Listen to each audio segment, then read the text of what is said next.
In this video I will show you how the very first assembly line you're going to build can be a simple factory running 100% efficient that will let you complete phase 1 and can easily be integrated into later game stages.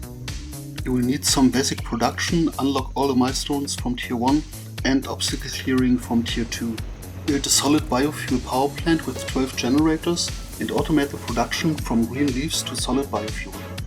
Handcraft additional biomass from wood and or alien protein, which is a viable strategy even at later game stages.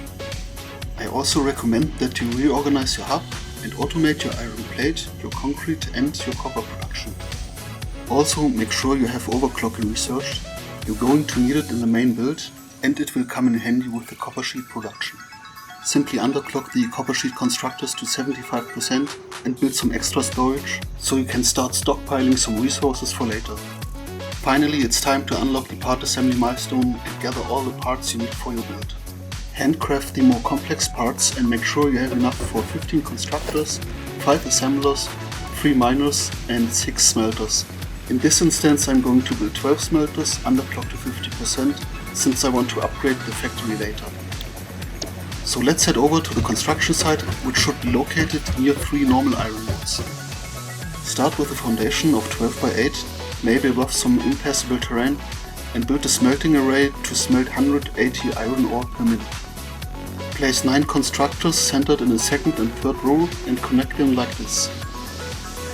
If you want to line up some machines fast and easy, there's a simple trick. Just place the first machine and hold Ctrl while you're aiming at the previously built machine to line it up perfectly.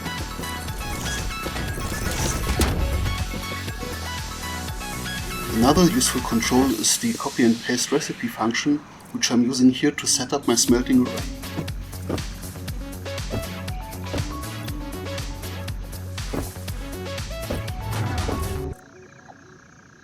So here is the layout of the production floor. The 3 constructors on the left produce iron plates, while the other 6 produce iron rods. Build a second floor that's 12 meters high and place 3 more constructors right above the first 3. Merge the 2 first constructors producing iron rods and bring them up to feed the 3 constructors for screw production. On each floor place a splitter in front of the second machine and a set of mergers next to it. One set of mergers should be placed next to the splitter and the other one needs to be placed in front of the constructors. Merge the output of the remaining constructors into storage and place your remaining 3 constructors on the second floor. Extend the platform and place 2 assemblers. They should be 2 meters apart if you line them up perfectly with the respective merger outputs. Connect the factory to the grid and start your base production. You will produce 10 reinforced iron plates per minute. I like to put my mergers and splitters on the ceiling, so let me show you how I do it.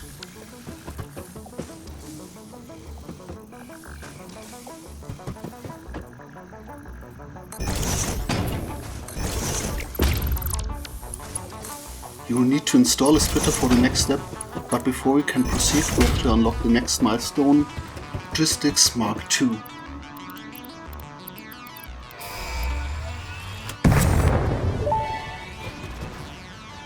You're going to need a new conveyor belt for your next assembler, which will produce rotors and needs to be fed by 100 screws per minute. Underclock 2 of the constructors to 75% to get the perfect ratio. Finally, place 2 more assemblers. One of them is going to produce smart plating and the other one is going to produce modular frames, which you are going to need in the next phase for steel production.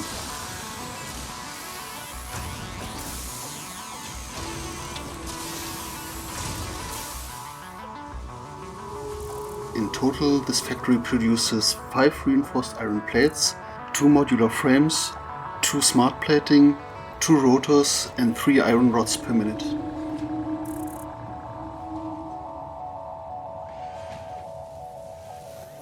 The logistics below the assemblers might be a little bit challenging, so as a last tip, let me show you how I solved the problem simply by extending the conveyor lifts a little bit.